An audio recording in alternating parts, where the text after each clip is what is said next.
Authenticité, Unicité, engagement, excellence, énergie, humanité, discipline, beauté, transformation, ouverture, spiritualité. durabilité. Renaissance 69. Renaissance 69.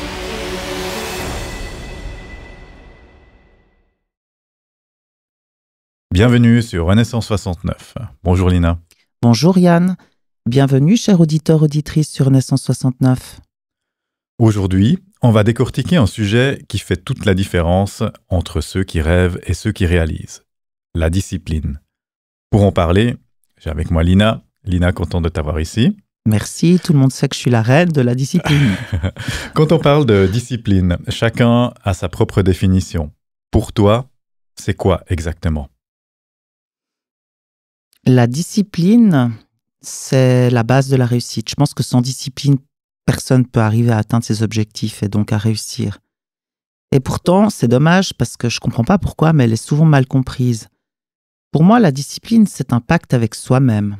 C'est la capacité à rester aligné avec ce qui compte vraiment.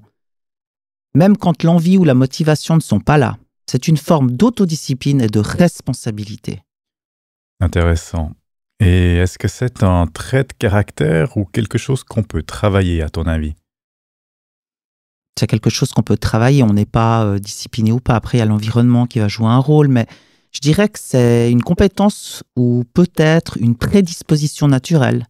Mais au final, c'est comme un muscle. Plus tu l'exerces, plus elle devient forte, j'ai envie de dire. Donc, c'est pas une fatalité si on n'est pas discipliné. Tu dirais qu'il y a des piliers fondamentaux à la discipline ? Oui, d'abord la clarté. Savoir où tu veux aller. Ensuite, la répétition. Transformer tes actions en habitudes. Et enfin, la gestion des distractions. Apprendre à dire non à ce qui ne te sert pas. Tu as dit transformer la discipline en habitude. J'ai l'impression que la clé se cache là derrière. On dit souvent que la discipline, c'est juste une question d'habitude. Et toi, qu'est-ce que tu en penses ? C'est vrai. Si tu rends une action automatique, en fait, elle va plus te demander un effort mental.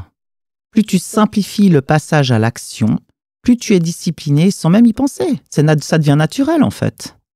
C'est un peu comme conduire une voiture. Au début, on doit penser à tout, à l'embrayage, les clignotants, etc. Puis, quand on sait conduire, on n'y pense même plus. Voilà, ça devient des habitudes, ça devient... En fait, on commence toujours petit à petit.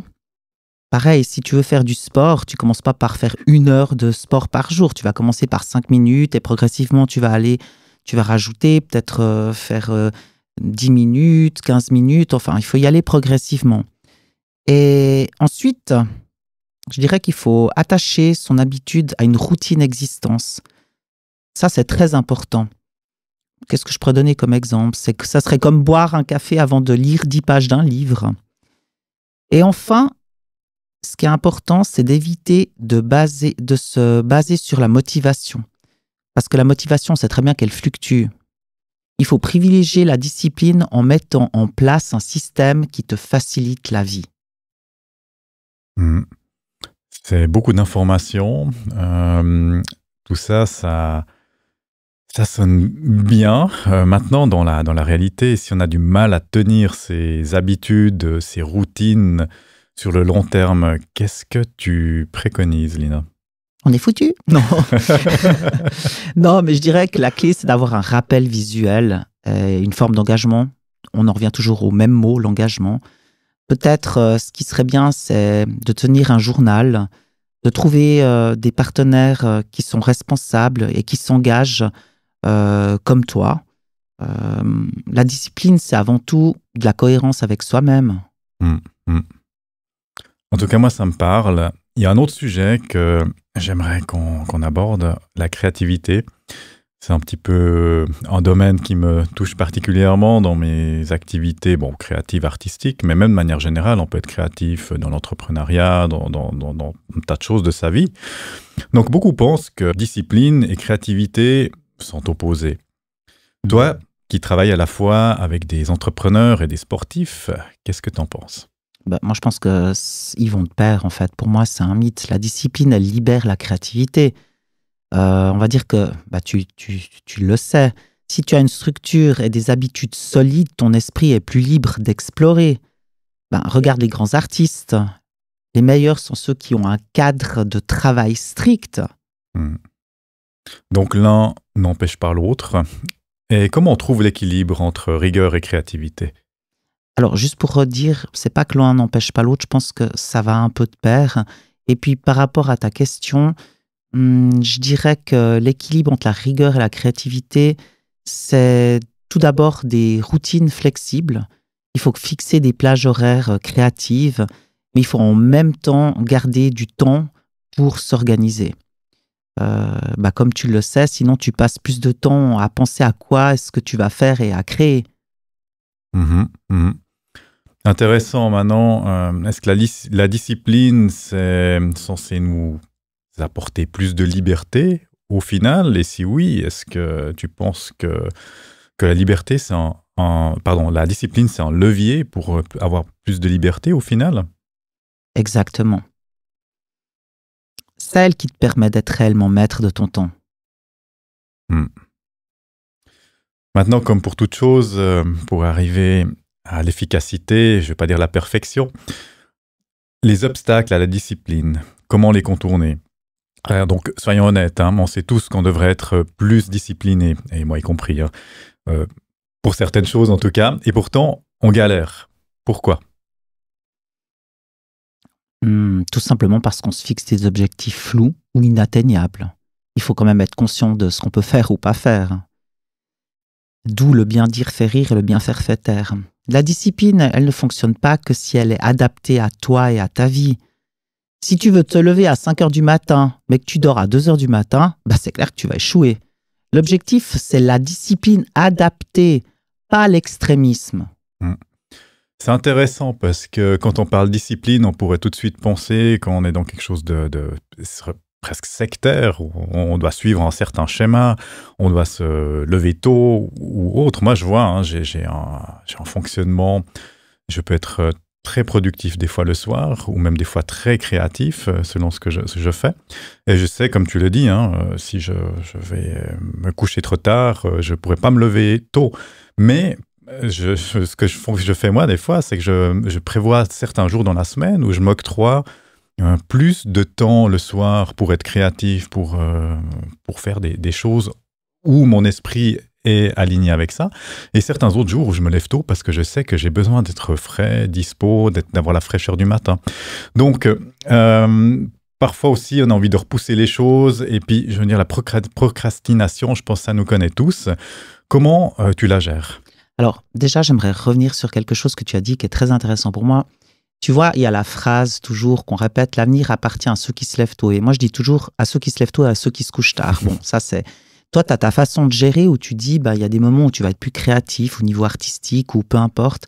Et moi, je me rends compte que pour être complètement, on va dire, aligné et efficace, j'aurais besoin de faire, par exemple, un jour où vraiment, ça sera du 4h30, du 4h du matin à 22h30. Et puis le lendemain, je sais que je devrais respirer. Parce que comme ça, si tu veux, ça me fait un temps on, un temps off. Chacun a sa manière de gérer les choses différemment. Par exemple, par rapport à la procrastination, quand je décide de faire un jour off, c'est pas... en fait, c'est un jour où je vais me ressourcer. C'est un jour où je vais lâcher prise, où je vais faire des choses qui sont utiles pour moi et qui sont importantes. Et puis, c'est important de comprendre pourquoi on procrastine. Pour beaucoup de gens, c'est la peur de l'échec, c'est une surcharge mentale ou un manque d'intérêt. Peut-être qu'il faudrait attaquer le problème à la source avec des micro-actions. Typiquement, là, j'espère bientôt sortir mon livre. Si on doit écrire un livre, il faut commencer par une phrase, c'est tout. Il ne faut pas voir grand. Je pense que vraiment, des gens, des fois, ont des projets, ne les mettent pas, alors que c'est génial, ce qu'ils pensent, ce qu'ils font et tout, mais ils n'oseront pas. Et on en revient toujours à la peur de l'échec. Et comme tu dis, je pense que chacun doit trouver son moyen de gérer en fait sa discipline. Je sais pas si c'est comme ça qu'il faut dire. Comme tout. En tout cas, moi, j'ai trouvé mes mécanismes, mes rituels qui fonctionnent pour moi. Je sais, par exemple, pour le sport, et je sais que ça, c'est ton domaine. Moi, actuellement, je me dis, 2 fois par semaine, je vais faire du sport. Et je le planifie de manière à ce que ça soit compatible. Par contre, je m'octroie une liberté dans ma discipline, c'est que ça soit pas un jour et à une heure fixe. Simplement que je dois le faire 2 fois par semaine. Et puis après, j'ai la possibilité de le décaler. Si maintenant j'ai un rendez-vous client important que je dois placer, je vais pas dire non, je vais pas prendre le rendez-vous parce que j'ai ma séance de sport. Donc j'ai une certaine liberté dans ma discipline. Je sais pas ce que Bien tu penses. sûr, mais tu sais, Yann, pour moi, la flexibilité et la liberté d'être et de penser, comme la santé, comme le temps, ce sont les denrées les plus incroyables, riches, extraordinaires, de pouvoir gérer son temps comme on l'entend. Et moi, je fais pareil. Alors, dans le cadre du sport, c'est un peu différent parce que c'est clair que j'ai des clients que je dois suivre et j'ai des atteintes d'objectifs que je dois respecter. Mais en règle générale, je suis quelqu'un, tu vois, par exemple, tu me parles de la planification. Actuellement, même quand on m'invite à une soirée, peu importe les événements, j'ai de la peine si c'est dans 2 semaines à dire oui, parce que sincèrement, sur le moment, ça me botterait peut-être, mais franchement, je ne sais pas si le soir même, j'aurais envie. Donc, je m'octroie la possibilité de dire je ne sais pas. La seule chose, bon, effectivement, j'ai beaucoup de clients les week-ends ou les soirs, parce que c'est quand ils ne sont pas en train de bosser. Mais autrement, je veux être complètement libre de gérer mon temps. Donc, pour arriver gentiment à la conclusion, donc discipline est égale à liberté. Si tu devais donner un seul conseil à quelqu'un qui veut être plus discipliné, lequel serait-il? Mon conseil, ça serait vraiment qu'il faut commencer par s'engager envers soi-même. Je dirais que si les gens veulent une vie qui ressemble à leur inspiration, à leur rêve, la discipline, c'est leur meilleur allié. C'est pas une contrainte, c'est une liberté. Et il faut le comprendre. Il ne faut pas prendre le problème à l'envers. Vraiment, le fait d'être discipliné, d'être organisé, de savoir où on va, avec qui et comment, c'est pas une contrainte, c'est une liberté. Et je pense qu'il n'y a rien de plus beau que la liberté. Parce que malheureusement, ça se perd et de moins en moins de gens ont cette liberté d'être et de penser.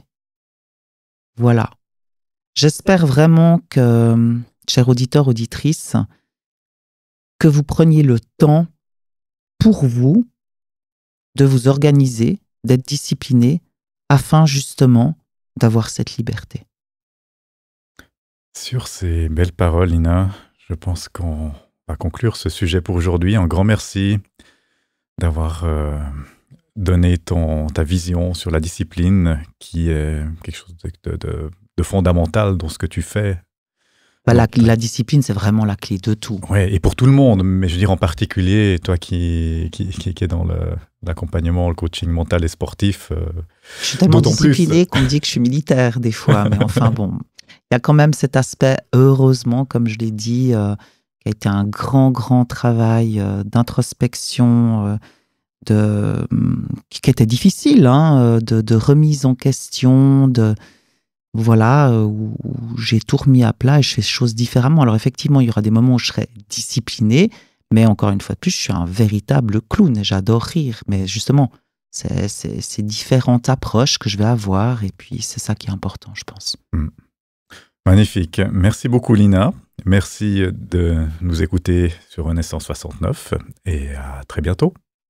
Merci Yann, merci chers auditeurs, auditrices. À très bientôt pour un prochain épisode. Au revoir. Au revoir. Authenticité. Unicité. Engagement. Excellence. Énergie. Humanité. Discipline. Beauté. Transformation. Ouverture. Spiritualité. Durabilité. Renaissance 69. Renaissance 69.